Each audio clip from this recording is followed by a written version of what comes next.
السلام علیکم ورحمۃ اللہ وبرکاتہ۔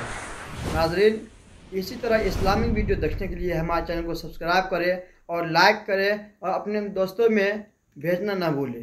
لا الہ الا اللہ وحدہ لا شریک لہ واشہد ان سیدنا مولانا محمد عبدہ ورسولہ صلی اللہ علیہ وسلم۔ اعوذ باللہ من الشیطان الرجیم، بسم اللہ الرحمن الرحیم۔ قل بفضل اللہ وبرحمتہ فبذلک فلیفرحوا هو خیر مما یجمعون۔ صدق اللہ العلی العظیم۔ وقال النبی صلی اللہ علیہ وسلم خیرکم من تعلم القرآن وعلمہ، او کما قال النبی صلی اللہ علیہ وسلم۔ صدر امم، سلطان مدینہ، وہ جس کے کف پا کا پسینہ گل قدے فردوس کی شبنم صلی اللہ علیہ وسلم۔ بندہ اور خدا سے واصل، خاکی اور انوار کا حامل، امی اور اسرار کا محرم صلی اللہ علیہ وسلم۔ راہ میں کانٹے جس نے بچھائے، گالی دی پتھر برسائے، ان پر چھڑکی پیار کی شبنم صلی اللہ علیہ وسلم۔ حضرت صدر جلسہ، معزز اور محترم علماء کرام، محترم بزرگوں اور دوستوں، نوجوانان ملت، یہ اللہ کا کرم ہے، احسان ہے کہ اللہ تبارک تعالیٰ نے آپ کے انتہائی محبوب اور پیارے صاحب خدمت ادارہ مدرسہ بیت العلوم کے آپ اس جلسے سالانہ میں شریک ہوئے۔ یہ جلسہ بہت دنوں سے جاری ہے اور انشاءاللہ قیامت تک جاری رہے گا۔ اس کا بڑا فیض ہے، دور دور سے لوگ اہتمام سے آتے ہیں۔ ہم لوگ اپنی طالب علمی کے زمانے میں جونپور سے جب پڑھتے تھے تو بیت العلوم کے جلسے میں بڑے شوق و ذوق سے حاضر ہوتے تھے، اور فلاں عالم آئیں گے، فلاں عالم، ملک کے منتخب علماء آتے تھے اور زبردست بیانات ہوتے تھے، اور آج تک الحمدللہ یہ سلسلہ جاری ہے۔ اللہ تعالیٰ اس سلسلے کو ہر درجے قبولیت سے سنبھالے۔ آمین۔ یہ مدرسہ بڑا باخیر مدرسہ ہے، اس کا ملک پر، اطراف و جوانی پر بہت بڑا احسان ہے۔ اس کے بانی حضرت شاہ عبدالغنی صاحب رحمۃ اللہ علیہ، بڑی عظیم شخصیت، حضرت اقدس حکیم الامت مولانا اشرف علی تھانوی رحمۃ اللہ علیہ کے انتہائی اہم خلفاء میں سے، نامور خلفاء میں سے۔ حضرت کی نگاہ میں اتنے اہم تھے کہ حضرت فرماتے تھے حضرت شاہ عبدالغنی صاحب رحمۃ اللہ علیہ کے بلبوتے پر کہ میری فوج اعظم گڑھ میں، فرماتے تھے کہ میری فوج اعظم گڑھ میں۔ میں نے خود حضرت مفتی عبداللہ صاحب رحمۃ اللہ علیہ سے سنا کہ تعلق دیوبند میں طے کیا گیا تھا شیخ الہند رحمۃ اللہ علیہ کے زمانے میں مالٹا جانے سے پہلے کہ ایک اہم عالم جس کی علوم پر، حدیث پر، فقہ پر، تفسیر پر گہری نظر ہو تو رکھا جائے تعلم میں۔ تو لوگوں نے حضرت اقدس حکیم الامت مولانا اشرف علی تھانوی رحمۃ اللہ علیہ سے درخواست کی، شیخ الہند اور ان کے زمانے کے لوگوں نے، کہ آپ اپنے معتمد لوگوں میں سے کسی آدمی کو تعلق کے لیے دیجیے۔ تو حضرت تھانوی رحمۃ اللہ علیہ نے شاہ عبدالغنی صاحب رحمۃ اللہ علیہ کا انتخاب کیا۔ کتنی خوشی کی بات ہے کہ اس بڑی ہستی کی نظر میں دارالعلوم دیوبند کے شاعر انسان وہاں اکابر کے مطالبے کے مطابق اگر کسی کو نہ سمجھا تو حضرت شاہ عبدالغنی صاحب رحمۃ اللہ علیہ کو سمجھا۔ پھر چونکہ حضرت ہی بیچ میں تھے تو حضرت شاہ صاحب سے کہا کہ مولوی صاحب آپ کو دارالعلوم دیوبند میں پڑھانا ہے، کیا تنخواہ لیں گے؟ تو حضرت نے فرمایا چنے کھا کے پڑھا دوں گا، انشاءاللہ تنخواہ نہیں لوں گا۔ ایسے مخلص لوگ تھے، کتنے پیارے لوگ تھے، ان لوگوں کی یہ بنیاد رکھی ہوئی مدرسہ ہے۔ تو مدرسوں کا دار و مدار اخلاص پر ہوتا ہے، اخلاص جتنا زیادہ ہوتا ہے تو مدرسہ اتنا ہی مقبول ہوتا ہے۔ وہ دارالعلوم دیوبند 1857 کے بعد، آج کل کیا حالات ہیں؟ کچھ بھی نہیں ہے۔ 1857 کے بعد وہ حالات ہوئے تھے کہ یہ تھا کہ ملک میں مسلمان رہیں گے کہ نہیں رہیں گے۔ दिल्ली में अंग्रेजों ने पूरी दिल्ली से मुसलमानों को निकाल दिया था। जिस तरह से दूसरे मुल्क में वीजा लेकर जाते हैं, उसी तरह से कोई मुसलमान अंग्रेजों की तरफ से वीजा लेकर दिल्ली में जाते हैं। ये सूरत है। जहाँ शाहजहानी मस्जिद है, जहाँ सैकड़ों मदरसे थे, बल्कि हजारों की तादाद में मदरसे थे, जहाँ शाह अब्दुल अजीज, शाह वलीउल्लाह, शाह इसहाक, शाह अब्दुल गनी मुजद्दिदी दर्स देते थे, वहाँ सूरत हाल हो गई थी कि मुसलमानों को दाखिला ममनू, जा ही नहीं सकते थे। उन हालात में अल्लाह के बारे इलाहा इस मुल्क में इस्लाम की हिफाजत की कोई सबील पैदा करना, उनकी आहे से हरगाही को, रातों की तड़प को अल्लाह ने कबूल किया। उस जमाने के जितने औलिया अल्लाह थे, 1857 के बाद 10 साल तक ये हजरात मुसलसल अल्लाह के हुजूर बोलते रहे और दुआ मांगते रहे। ठीक 10 साल के बाद उस इलाके के जितने औलिया अल्लाह थे, सबके दिलों पर अल्लाह ने इल्हाम डाला कि इस्लाम की हिफाजत की यही शक्ल है कि एक मदरसा खोला जाए, अरबी मदरसा खोला जाए। चुनांचे ये औलिया अल्लाह जब इकट्ठा हुए, अपने इल्हामों का तबादला किया। इल्हाम दिल में बात आ जाती है, उसके अल्फाज नहीं आते दिल में, तो बात दिल में होती है और अल्फाज अपने होते हैं, बात अल्लाह की तरफ से दिल में डाली जाती है। चुनांचे किसी ने कहा मैंने ख्वाब देखा कि मदरसा कायम किया जाए, किसी ने कहा मुझे इल्हाम हुआ कि मदरसा कायम किया जाए, किसी ने कहा मेरे दिल में आ रहा कि मदरसा कायम किया जाए। दोस्तों, इन्हीं इल्हामात रब्बानी की बुनियाद पर अल्लाह तबारक तआला ने देवबंद के का मदरसा अल्लाह ने लोगों को खोलने की तौफीक नसीब फरमाई। देवबंद का मदरसा खुला।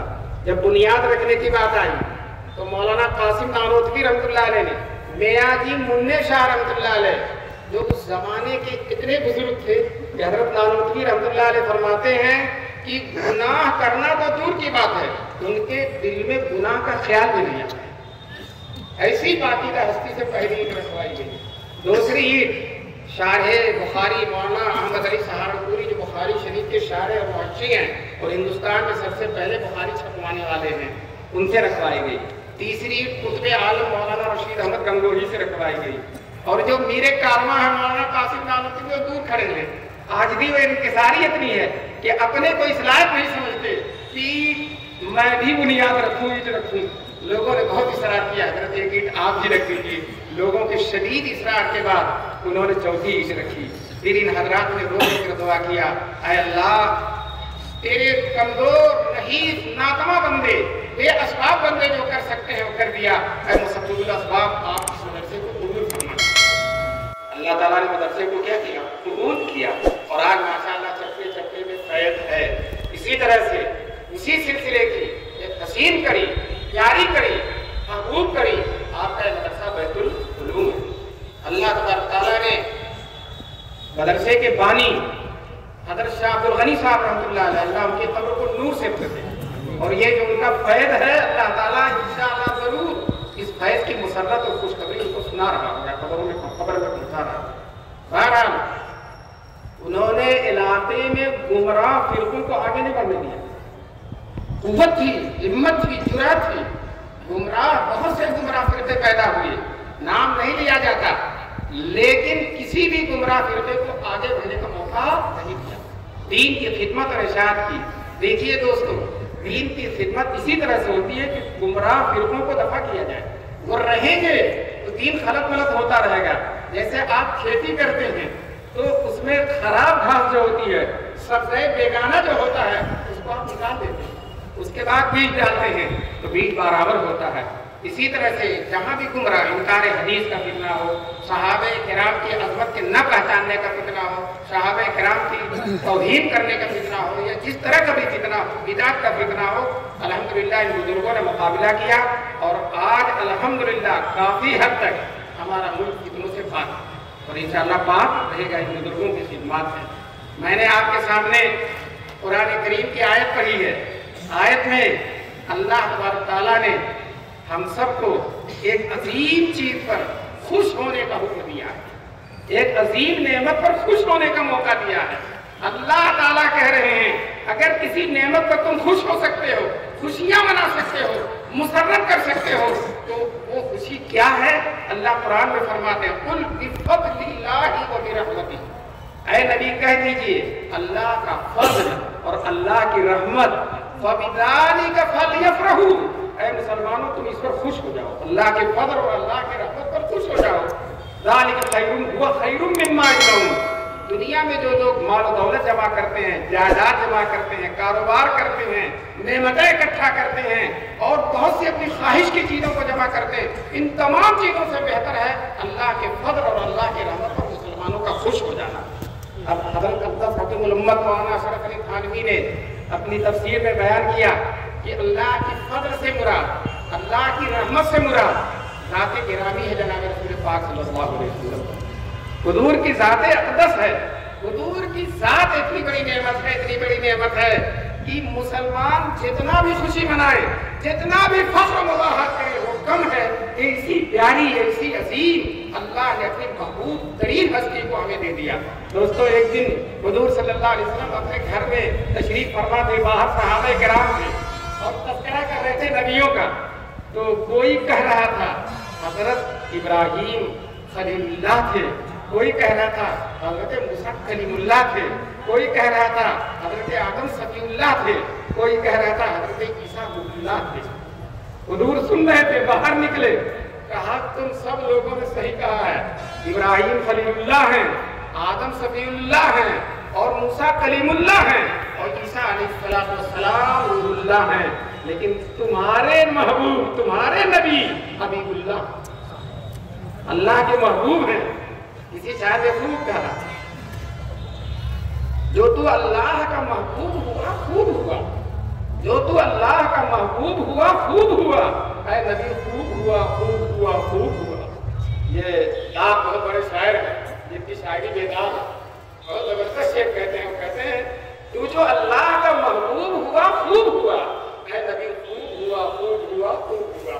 دیکھیے دوستو، خوشی منانے کی دو شکلیں ہیں، ایک خوشی تو وہ ہے جو حضور کی پیدائش پر، حضور کی تشریف آوری پر دوسرے لوگ مناتے ہیں، بدعت پسند لوگ مناتے ہیں، جشن کرتے ہیں، جلوس نکالتے ہیں، نعرے لگاتے ہیں، روشنیاں کرتے ہیں، کمکمے کرتے ہیں، جھنڈے لہراتے ہیں اور حضور صلی اللہ علیہ وسلم کی سیرت و سنت پر عمل نہیں کرتے۔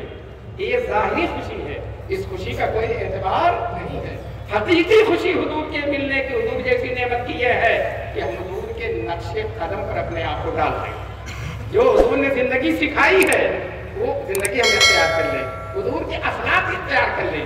حضور صلی اللہ علیہ وسلم کے اخلاق ایسے ہیں کہ کوئی بھی حضور صلی اللہ علیہ وسلم سے ملتا ہے، ملنے والے کا دل خوش ہو جاتا ہے، ملنے والے کا دل خوش ہو جاتا ہے، مسکرا کر ملتے ہیں حضور صلی اللہ علیہ وسلم۔ اتنے مصروف ہیں، اتنے مصروف ہیں، فرشتے بھی آ رہے ہیں، جبریل بھی آ رہے ہیں، پہاڑوں کا فرشتہ بھی آ رہا ہے، دنیا بھر کے وفود بھی آ رہے ہیں، صحابہ کا جمگھٹا ہے، جم میں غفیر عاشقوں دیوانوں کا، لیکن اس کے باوجود اگر کوئی آ کر ملتا ہے تو حضور مسکرا کر ملتے ہیں۔ ایک صحابی کہتے ہیں ہم اپنے گھروں میں ہوتے تھے، رنج و غم میں ڈوبے ہوئے ہوتے تھے، لیکن جب ہم حضور کی محفل میں آ جاتے تھے اور حضور ہم سے مسکرا دیتے تھے، ہمارا دل بھاگ بھاگ ہو جاتا تھا، سارا غم ختم ہو جایا کرتا تھا، ساری رنج و الفت کافور ہو جایا کرتی تھی، حضور مسکرا دیتے تھے۔ دوستو حضور کا چہرہ ہی حسین، کائنات میں اتنا بڑا حسن کہیں ہے ہی نہیں، اللہ نے اتنا بڑا حسین کوئی بنایا ہی نہیں۔ پھر دانت اتنے حسین ہیں حضور صلی اللہ علیہ وسلم کے کہ جب مسکراتے ہیں تو دانت کی چمک کا عکس دیواروں پہ پڑتا ہے، دانت کے چمکنے کا عکس دیواروں پہ پڑتا ہے۔ دوستو حضور جب مسکرا دیتے ہیں صحابہ کرام کا دل خوش ہو جاتا ہے، باغ باغ ہو جاتا ہے۔ ایک ایک صحابی پر اتنی نظر ہے، ایک چھوٹی عمر کے صحابی جابر رضی اللہ تعالیٰ، وہ جہاد میں گئے حضور صلی اللہ علیہ وسلم کا، جب واپس ہونے لگے تو جابر اپنی گھوڑی بہت تیز چلا رہے ہیں یا اونٹ رہا ہوگا بہت تیز ہانک رہے ہیں، تو حضور کہتے ہیں جابر اتنی تیزی کیا پڑی ہوئی ہے، اتنی جلدی کیا ہے؟ تو جابر کہتے ہیں اللہ کے رسول شادی ہوئی تھی میری اور شادی ہوتے ہی جہاد کا اعلان ہو گیا، میں چلا آیا اور میں تیز اس لیے جا رہا ہوں کہ گھر والوں سے ملاقات کروں۔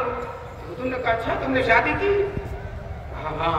اب دیکھیے حضور ناراض نہیں ہوئے، آج کل کے لوگ ہوتے تو کہتے شادی کی، مجھے بلایا ہی نہیں، مجھے کارڈ ہی نہیں دیا، اور یہاں محبوبوں کے محبوب ہیں، صحابہ کرام کی سرتاج ہے رسول پاک صلی اللہ علیہ وسلم، سب کچھ ہے، اللہ کے بعد ملجا و ماوا ہے رسول پاک صلی اللہ علیہ وسلم صحابہ کرام کی، لیکن شادی کر لی بتایا نہیں۔ یہ ہے اسلام کا طریقہ، یہ ہے۔ حضور نے پوچھا ان سے، مجھے سنانا ایک دیکھیے چھوٹی छोटी उम्र का भी शादी हुई है, लेकिन हुजूर के अखलाक देखिए, कहते हैं नई उम्र की औरत से शादी की है या पुरानी उम्र की औरत से शादी? तो जाबिर कहते हैं पुरानी उम्र की औरत से शादी की। तो हुजूर सल्लल्लाहु अलैहि वसल्लम कहते हैं अरे नई तबेली औरत से शादी करता, वो तुमसे खेलती, तुम उससे खेलते, खुश होते, तो तुमने इतनी बड़ी उम्र की औरत से क्यों शादी की है? तो जाबिर रज़ी अल्लाह ताला अन्हु कहते हैं अल्लाह के रसूल, मेरे बाप का इंतकाल हो गया, मेरी 7 बहनें छोड़ कर गए हैं, वो सब छोटी छोटी हैं, उन्हीं जैसी एक और लाकर बैठा देता तो उनकी तरबियत कौन करता? उनको शादी ब्याह के तरीके कौन सिखलाता? जिंदगी के आदाब कौन सिखलाता? इसलिए मैंने बड़ी उम्र से की औरत से शादी की है ताकि अपने तजर्बा से उनकी तरबियत करे। अब हुजूर कहते बहुत अच्छा किया तुमने, बहुत अच्छा किया तुमने। मैं आपसे ये सवाल बताना चाहता हूँ कि देखिए रसूल पाक सल्लल्लाहु अलैहि वसल्लम कितने बड़े हैं, जिब्रील भी आ रहे हैं और जो है फरिश्ते भी आ रहे हैं, रहमतों का जमघटा है, अल्लाह की तजल्लियात के मरकज़ है। इसके बावजूद हर हालत सहाबे कराम की पूछते हैं। सहाबे कराम कहते हैं हमारे घर वाले हमसे हमारी जितनी फिक्र करते थे उससे ज्यादा फिक्र रखते थे रसूल पाक सल्लल्लाहु अलैहि वसल्लम। एक सहाबी आए और गुर्बत की वजह से वो कहने लगे अल्लाह के रसूल खाने पीने की कमी है, जिंदगी गुजारना दुश्वार हो रहा है। तो हुजूर सल्लल्लाहु अलैहि वसल्लम ने कहा अच्छा सवाल मत करना, किसी मांगना मत, जाओ जंगल। पहले तो पूछा हुजूर ने तुम्हारे घर पे कुछ है? तो कहने लगे अल्लाह के रसूल कोई चीज नहीं, एक प्याला है और एक बिछाने के लिए बिस्तर है, लेवा जिसको कहते हैं, बिस्तर है और कुछ भी नहीं है मेरे पास। कह रहे दोनों ले आओ। दोनों ले आए, बहुत मामूली चीज थी। हुजूर ने नीलाम कर खुद ऐलान किया, देख रहे खुद ऐलान फरमाया रसूल पाक सल्लल्लाहु अलैहि वसल्लम और कहा इसको कौन लेता है, कितने में लेता है? तो एक सहाबी खड़े हुए कहने लगे 1 दिरहम में मैं लेता हूँ। 1 ही दिरहम का था, इससे ज्यादा का नहीं था। हुजूर ने कहा नहीं और बढ़ाओ और बढ़ाओ। तो एक सहाबी का 2 दिरहम में मैं लूंगा। चुनांचे रसूल पाक सल्लल्लाहु अलैहि वसल्लम ने 2 दिरहम में उनको दे दिया और 2 दिरहम लेकर उस आदमी से कहा 1 दिरहम तो अपने घर में दे आओ बाल बच्चों को खाने पीने के लिए, और 1 दिरहम की कुल्हाड़ी खरीद कर लाओ। कुल्हाड़ी खरीद कर लाओ बाजार से। चुनांचे बाजार से कुल्हाड़ी खरीद कर लाए। हुजूर ने अपने हाथ से उसमें लकड़ी ठोका, उसका बेग लकड़ी हुजूर ने अपने हाथ से ठोका और कहा कि अब जाओ जंगल से लकड़ी काटो और 15 दिन तक नजर मत आना। हुजूर ने कहा 15 दिन तक यहाँ मत आना और बाजार ला जाओ काटो और बाजार में लाकर बेचो। चुनांचे वो जाते रहे, लेटते थे। 15 दिन के बाद आए, 10 दिरहम लेकर आए। 2 दिरहम 15 दिन में कितना हो गया? 10 दिरहम हो गया। चार्ज का सिक्का बहुत बढ़ गया, कई 100 का नफा हो गया। उन्होंने कहा हुजूर सल्लल्लाहु अलैहि वसल्लम ने कहा ऐसा है जाओ घर वालों को दो। चुनांचे अच्छी अच्छी चीजें घर वालों को ले आकर दिया। मैं आपसे यह कहता हूँ कि हुजूर सल्लल्लाहु अलैहि वसल्लम की इतनी बड़ी हस्ती, इतनी रफ़ात और मर्तबत है हुजूर सल्लल्लाहु अलैहि वसल्लम की, लेकिन उनकी कुल्हाड़ी में हुजूर बेग गंगा खुद अपने हाथ से डाल रहे हैं।